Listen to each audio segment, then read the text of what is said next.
بسم اللہ الرحمن الرحیم۔ السلام علیکم ورحمۃ اللہ وبرکاتہ۔ محترم ناظرین، اسلام دین فطرت ہے جس کا ہر ایک حکم، ہر ایک نصیحت اور پیارے آقا صلی اللہ علیہ وآلہ وسلم کی بتائی ہوئی ہر ایک بات انسان کی بھلائی کے لیے ہے۔ بعض اوقات ہمیں کچھ احکام بظاہر عام سے لگتے ہیں، لیکن جب جدید سائنس صدیوں کی ریسرچ کے بعد ان کے پیچھے چھپی ہوئی سچائی کو سامنے لاتی ہے تو عقل دنگ رہ جاتی ہے۔ آج کی اس ویڈیو میں ہم ایک ایسے ہی حیران کن موضوع پر بات کرنے جا رہے ہیں کہ دھوپ میں بیٹھنا اسلام میں کیوں منع ہے۔ وہ کیا خاص طریقہ اور حالت ہے جس میں ہمارے پیارے نبی صلی اللہ علیہ وآلہ وسلم نے دھوپ میں بیٹھنے سے سختی سے منع فرمایا، اور 1400 سال بعد آج کی جدید میڈیکل سائنس نے اس پر کیا چونکا دینے والے انکشافات کیے ہیں۔ اگر آپ بھی سردیوں میں دھوپ میں بیٹھتے ہیں تو یہ ویڈیو آخر تک لازمی دیکھیے گا، کیونکہ یہ معلومات آپ کو بہت بڑے جسمانی نقصان سے بچا سکتی ہے۔ اسلام میں دھوپ میں بیٹھنے کی ممانعت۔ ناظرین گرامی، سب سے پہلے یہ واضح کرنا ضروری ہے کہ اسلام دھوپ سے فائدہ اٹھانے یا وٹامن ڈی حاصل کرنے کے خلاف نہیں ہے، بلکہ نبی کریم صلی اللہ علیہ وآلہ وسلم ایک خاص پوزیشن یا حالت میں بیٹھنے سے منع فرمایا ہے۔ احادیث مبارکہ میں آتا ہے کہ حضرت ابو ہریرہ رضی اللہ عنہ سے روایت ہے کہ رسول اللہ صلی اللہ علیہ وآلہ وسلم نے فرمایا، جب تم میں سے کوئی دھوپ میں ہو، پھر اس سے سایہ ہٹ جائے اور وہ اس حالت میں رہ جائے کہ اس کا کچھ حصہ دھوپ میں ہو اور کچھ حصہ سائے میں ہو، تو اسے چاہیے کہ وہاں سے اٹھ جائے۔ ایک اور حدیث میں اسی طرح آدھی دھوپ اور آدھے سائے میں بیٹھنے کو شیطان کی بیٹھک یا شیطان کا طریقہ کہا گیا ہے۔ اب سوال یہ پیدا ہوتا ہے کہ اس آدھی دھوپ اور آدھے سائے میں بیٹھنے میں ایسی کیا خرابی ہے کہ اسلام نے اس سے منع فرمایا ہے۔ 1400 سال بعد جدید میڈیکل سائنس کے انکشافات۔ ناظرین نے جب جدید میڈیکل سائنس نے اس نبوی حکم پر سرچ کی تو وہ حیران رہ گئے کہ 1400 سال پہلے بغیر کسی لیبارٹری کے اتنی بڑی بات طبی حقیقت کیسے سامنے آ گئی۔ جدید سائنس کے مطابق جب انسان کا آدھا جسم دھوپ میں ہو اور آدھا سائے میں ہوتا ہے تو جسم کو دو مختلف درجہ حرارت کا سامنا کرنا پڑتا ہے۔ اعصابی نظام پر دباؤ انسانی دماغ اور اعصابی نظام جسم کے درجہ حرارت کو متوازن رکھنے کا کام کرتے ہیں۔ تو پیارے دوستو، آئیے دیکھتے ہیں، جب ایک ہی وقت میں آدھے جسم پر گرمی اور آدھے پر سردی کا سایہ اثر کر رہی ہوتی ہے تو دماغ کا تھرمو ریگولیٹری سسٹم الجھن کا شکار ہو جاتا ہے۔ خون کی گردش میں خرابی۔ دھوپ والے حصے میں خون کی شریانیں پھیل جاتی ہیں تاکہ جسم کو ٹھنڈا کیا جا سکے، جبکہ سائے والے حصے میں شریانیں سکڑ جاتی ہیں۔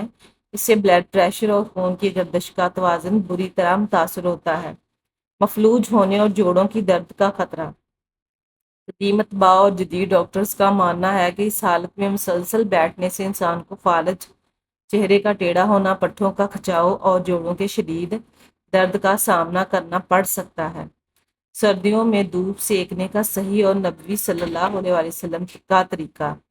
پیارے بھائیوں اور بہنوں، آج یہاں ایک بات اچھی طرح سمجھ لیجئے کہ اسلام ہمیں اللہ تعالیٰ کی دی ہوئی نعمتوں سے فائدہ اٹھانے سے ہرگز نہیں روکتا۔ سردیوں کے خوبصورت موسم میں دھوپ میں بیٹھنا نہ صرف ایک قدرتی لطیف ہے، بلکہ یہ ہماری صحت، ہڈیوں کی مضبوطی اور جسم کو وٹامن ڈی فراہم کرنے کا سب سے بڑا اور مفت ذریعہ ہے۔ لیکن ہر کام کو کرنے کا ایک صحیح سلیقہ ہوتا ہے، اور جب بات صحت کی ہو تو ہمارے پیارے نبی صلی اللہ علیہ وآلہ وسلم کی بتائی ہوئی گائیڈ لائنز ہمارے لیے سب سے بہترین ہیں۔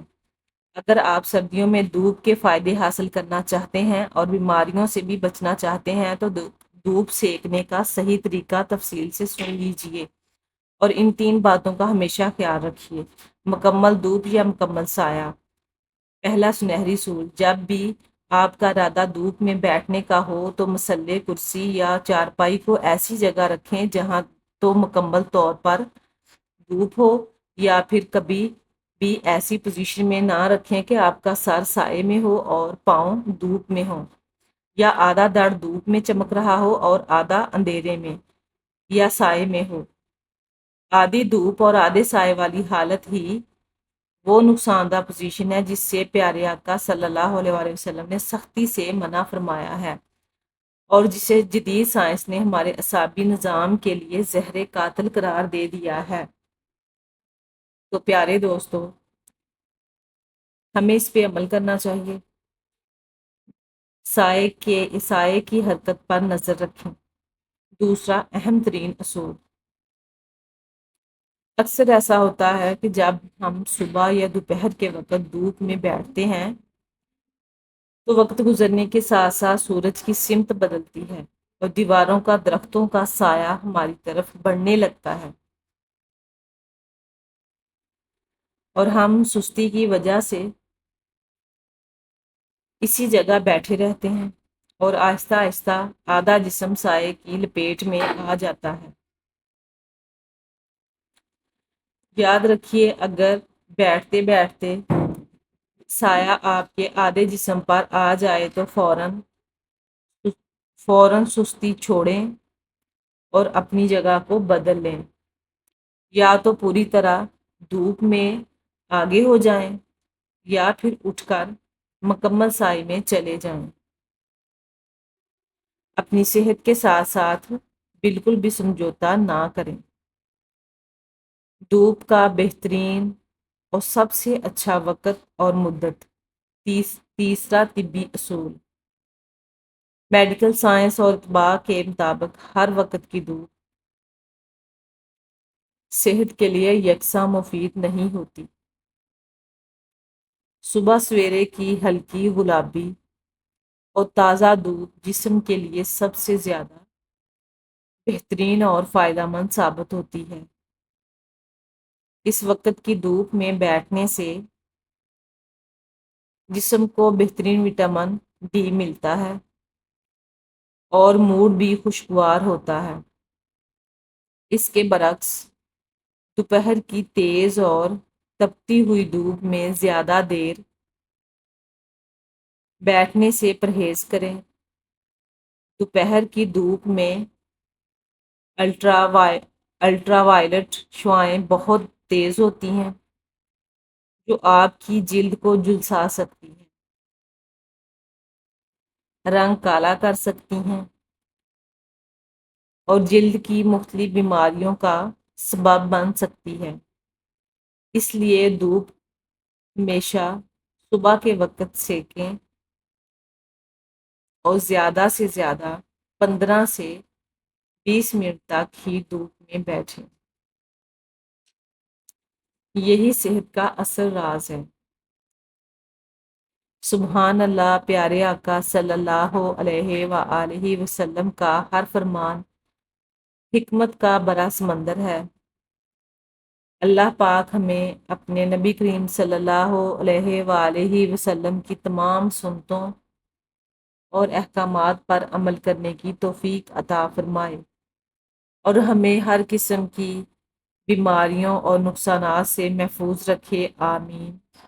ناظرین، اگر آپ کو آج کی یہ معلوماتی ویڈیو پسند آئی ہے تو اسے لائک کریں، اپنے دوستوں کے ساتھ، بالخصوص سردیوں میں دھوپ میں بیٹھنے والے رشتہ داروں کے ساتھ شیئر کریں، کر کے صدقہ جاریہ سمجھ کر اپنا حصہ ڈالیں، اور مزید ایسی سائنسی اور اسلامی ویڈیوز کے لیے ہمارے چینل کو سبسکرائب کرنا نہ بھولیں۔